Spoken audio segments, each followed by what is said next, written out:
Now, Power Rangers, like every other TV show out there, will run into weird technical issues, whether from editing, visual effects mistakes, or because they're dealing with footage from another country, and normally they have to fix something and you can forget.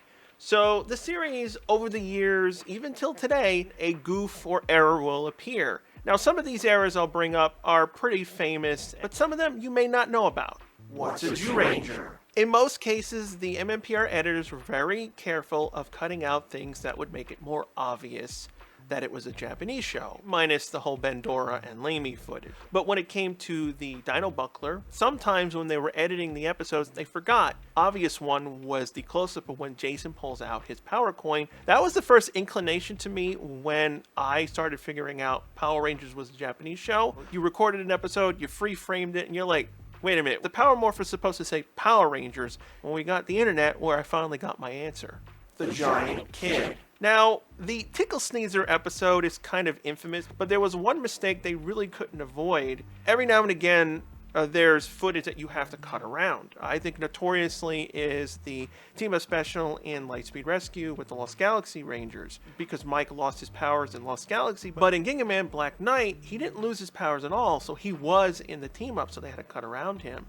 In this case, in this Tickle Sneezer episode, for a few seconds, next to Megazord, you'll see this random giant kid. In the original Tickle Sneezer episode in Zyuranger, Tickle Sneezer was a real Dora monster. He was kind of goofy and dumb, pretty much like what they did at Tickle Sneezer, and he did capture Dawn and Boy in the car. The kid was helping Tickle Sneezer's character out, and so that's the reason why he was there. He was the one who was collecting stuff with him, and he wanted to help Tickle Sneezer in the mech fight. So that's the reason why he became big along with him. Turbomorph railing. Now this one is pretty obvious and kind of an odd error that occurred.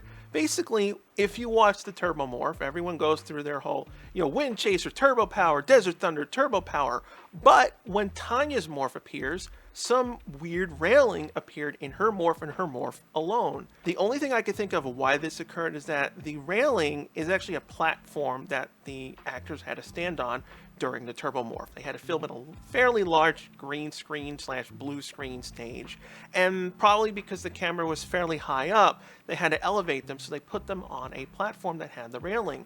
And unfortunately, in Tanya's case, it was completely visible in the 4:3 footage. Now, if you watch the movie, the railing won't appear. Gal Black phone call. Now, this is a blink and you miss it moment. The episode called Never Give Up in Wild Force was the one where Max and Danny had their argument, fed up being treated as a kid, so they went their separate ways of dealing with the org. Now, Danny was getting worried about Max and where he was, so he called him several times.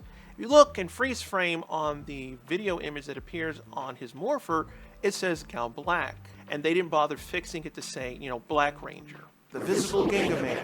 Now, in the episode of Lost Galaxy called The Blue Crush, where Kai was interested in this girl, but then he found out she was going to get married to another guy, where a power pole was collapsing onto him. But because the shot had visual effects in it, they could not waste that footage. So if you look at the shots of when the power pole is falling down on him, you'll clearly see Goki from Gingaman instead of Kai rescuing the guy.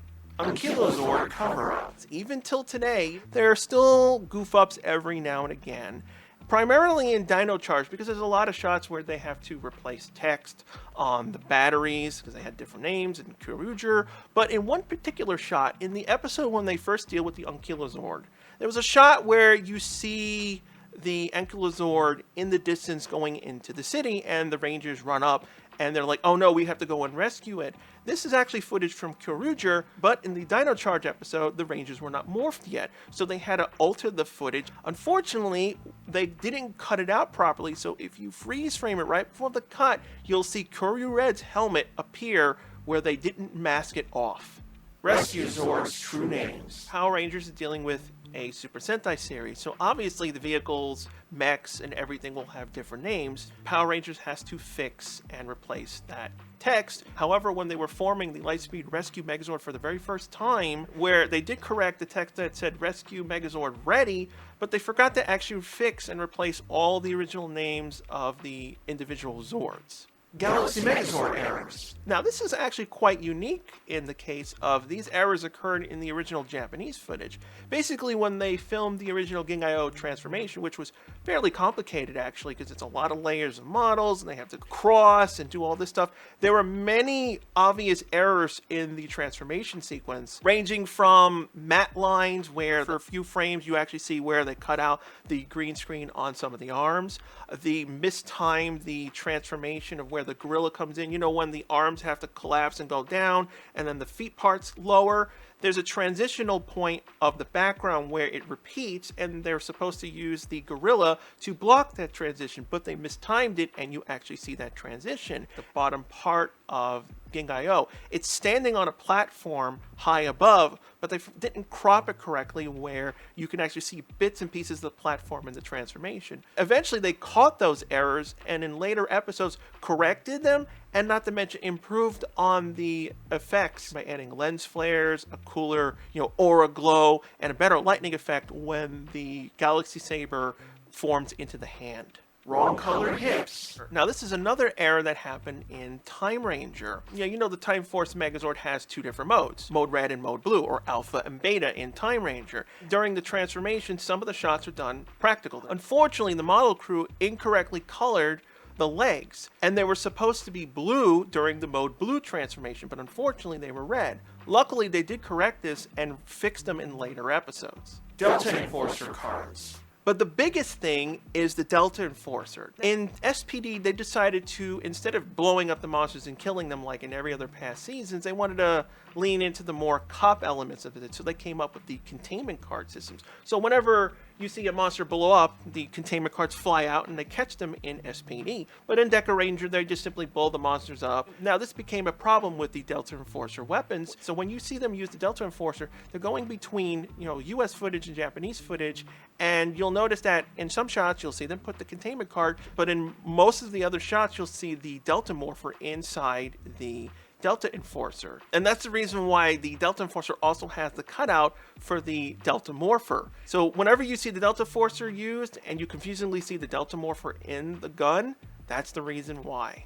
These are some of the weird issues that happen in Power Rangers, and there's a lot that go into dealing with the Super Sentai footage, because again, you have to deal with, oh no, there's some Japanese text in the background because they're near a building. Japan loves to, like, when they introduce new modes or mechas or whatever, they always put the text underneath it to help, kids understand what they're called. But because in most cases that text is permanently in the footage, they had to cut it out. So that's why, like, if you ever watch the pilot episode of MMPR and they're introducing us to Rita, Squat, Babu, and everything just abruptly cuts, it's because they're cutting out the Japanese text of their original names that appear on screen. There are many other weird editing errors or, mistakes that they forgot to remove in PR than just these 10. But I thought these ones were pretty interesting to come back, because not only does it happen in PR, but it also happens in Super Sentai's case. I do commend them though, because not many companies would allow them to go back and fix the visual effects from previous shots. It's a time waster, like, all right, you already did it, just leave it in as it is. But what was cool is that they improved on Gingai-O's transformation. It was much more better